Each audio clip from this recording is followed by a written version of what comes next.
रब्बी शरह ली सदरी वयस्सिर ली अमरी वहलुल उक़्दतम मिन लिसानी यफ़क़हू क़ौली। बिस्मिल्लाहिर्रहमानिर्रहीम। अस्सलामु अलैकुम वरहमतुल्लाहि वबरकातुहू। उम्मीद करती हूँ आप सब लोग खैरियत से होंगे। अल्लाह ताला मुझे और आपको अपनी ख़ास रहमतों के साए में रखे। हमने उसकी दुआ कबूल की और उसे गम से निजात दी। जब हम आयत करीमा पढ़ते हैं, ला इलाहा इल्ला अंता सुब्हानका इन्नी कुन्तु मिनज़ ज़ालिमीन, अल्लाह के सिवा कोई इबादत के लायक नहीं, ए अल्लाह तू पाक है, मैं यकीनन ज़ालिमों में से हूँ, कसूर मेरा अपना है, गलतियाँ मेरी हैं। जब इंसान अपनी गलती का एतराफ़ करता है तो अल्लाह ताला उससे बड़ा खुश होता है, क्योंकि शैतान ने इनकार किया, तकब्बुर किया और वो काफरों में से हो गया।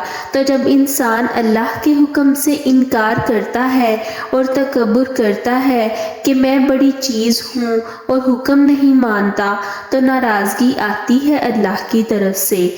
शैतान इंसान का खुला दुश्मन है और इंसान के पीछे लगा रहता है और वो इंसान के दिल में तरह तरह के ख्याल डालता है, तरह तरह के वसवसे डालता है और कभी भी वो इंसान को सुझाता कि अल्लाह ने तुम्हारे लिए क्या किया, तुम्हारी दुआएं तो कबूल ही नहीं होती, कोई फ़ायदा नहीं अल्लाह को पुकारने का, जाओ किसी और के पास। हम देखते हैं कि अल्लाह ने किस तरह इस दुआ की बदौलत हज़रत यूनुस अलैहिस्सलाम को माफ़ फरमा दिया और साथ ही खुशखबरी दी कि हम सारे मोमिनों को भी ऐसे ही निजात देते हैं जैसे हमने हज़रत यूनुस अलैहिस्सलाम को गम से निकाला। इसका मतलब है कि कोई शख्स गम, मुसीबत और तकलीफ़ के वक्त दुआ पढ़ता है तो अल्लाह ताला उसकी तकलीफ़ को दूर कर देते हैं। तो जब दिल पर बोझ आ जाए, जब दिल पर गम आ जाए, जब तकलीफ़ आ जाए, जब दिल उदास हो जाए, तो जब दिल परेशान हो तो ये तस्बीह पढ़े। ये आयत करीमा की तस्बीह गमों का इलाज है। ला इलाहा इल्ला अंता सुब्हानका इन्नी कुन्तु मिनज़ ज़ालिमीन। तू सबका मौला है, तू माफ़ फरमाने वाला है, तू रहीम है, तू करीम है, तू सब पर रहम फरमाता है। जब आदम अलैहिस्सलाम ने शैतान के बहकावे में आकर उस दरख्त का फल खा लिया था जन्नत में, जिससे मना किया गया था, तो उन्होंने अल्लाह ताला को कैसे मनाया था? रब्बना ज़लमना अनफुसना व इल्लम तगफिर लना व तरहमना लनकूनन्ना मिनल खासिरीन। अगर तू हमें नहीं बख्शेगा, हम पर रहम नहीं करेगा, तो हमारा फिर से नुकसान हो जाएगा। तो अपनी गलती मान लेना, अपने गुनाहों पर तौबा करना और अपने कसूर पर बैठकर रो लेना और गिड़गिड़ाना अल्लाह के आगे, और इस तरह दुआएं भी जल्दी कबूल होती हैं। आम तौर पर जब हम पर कोई तकलीफ़ आती है तो हम लोगों से कहते हैं हमारे लिए पढ़े, तो वो जब पढ़ते हैं तो वो तो अपने लिए पढ़ते हैं ना, तो ज़्यादा से ज़्यादा अपने लिए खुद दुआएं करें। जितनी दफ़ा हो सके ना खुद दुआएं पढ़ें, लेकिन पढ़ते वक्त एक ख़ास तासीर होनी चाहिए, यानी अल्लाह से खुशू व खुज़ू के साथ अपनी गलतियों का इतराफ़ करते हुए बंदा अपने अल्लाह से कहे कि इस वजह से मेरी ये शामत आई है, ये मेरा कसूर है, आप मुझे माफ़ कर दें। तो अपनी गलतियों का इतराफ़ करना इंसान की नेचर है, जबकि शैतान का काम है अपनी गलती को ना मानना, और जो इंसान अपनी गलती ना माने वो शैतान का भाई है।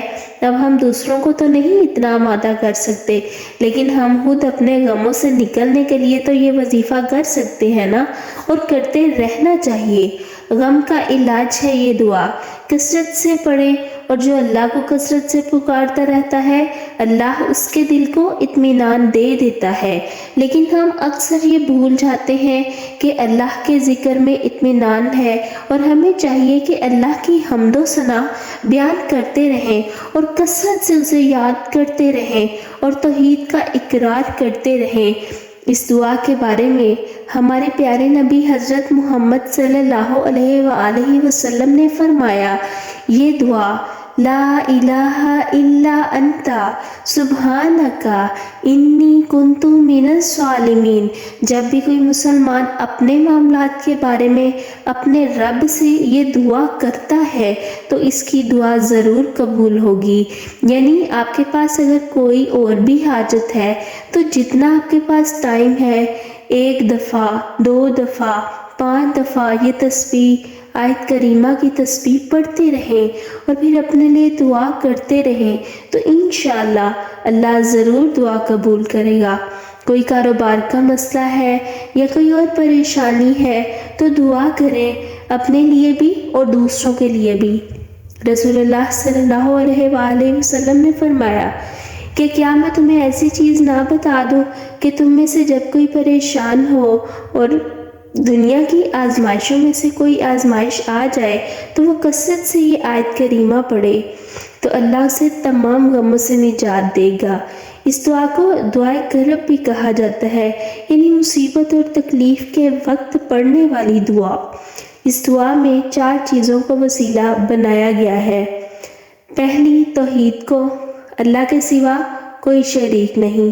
دوسرا، تسبیح کو کہ اللہ ہر عیب سے پاک ہے۔ تیسرا، اپنی عبادت کے اقرار کو، اور چوتھا، اپنی غلطیوں کے اعتراف کو۔ یہ 4 چیزیں ہیں اس دعا کے اندر جس کی وجہ سے دعا کی قبولیت ہوتی ہے۔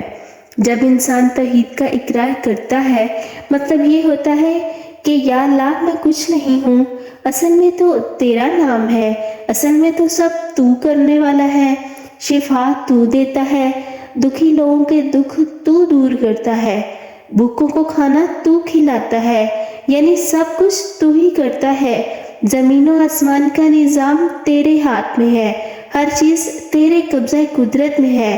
تو جب ہم یہ دعا کرتے ہیں تو اس کے نتیجے میں اللہ تعالیٰ ہم سے راضی ہوتا ہے، کیونکہ اللہ تعالیٰ سب سے بڑا ہے اور اس کو یہ چیز پسند ہے کہ ہم اس کی بڑائی کا دعویٰ کریں۔ کچھ لوگوں کا مسئلہ نہیں حل ہوتا تو انہیں نماز پڑھنا چھوڑ دیتے ہیں۔ توبہ کرنی چاہیے، اللہ تعالیٰ سے ڈرتے رہنا چاہیے، کبھی بھی اللہ تعالیٰ سے ضد نہیں لگانی چاہیے کہ نعوذ باللہ اللہ تعالیٰ سے کوئی جیت سکتا ہے۔ اس لیے اپنی غلطیوں کو دیکھنا چاہیے، اللہ تعالیٰ سے بدگمان ہرگز بھی نہیں ہونا چاہیے۔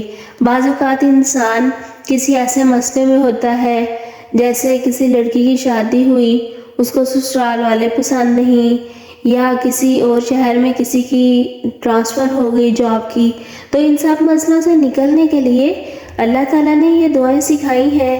ہمیں ہر حاجت کے لیے بھی اللہ کو پکارنا ہے، اور پھر یہ دعا تو بہت ہی مقبول ہے اپنی تمام حاجات کو پورا کرنے کے لیے۔ تو اللہ تعالیٰ مجھے اور آپ کو زندگی کے تمام مسئلوں میں بکثرت اپنی یاد سے نوازے۔ وما علینا الا البلاغ المبین۔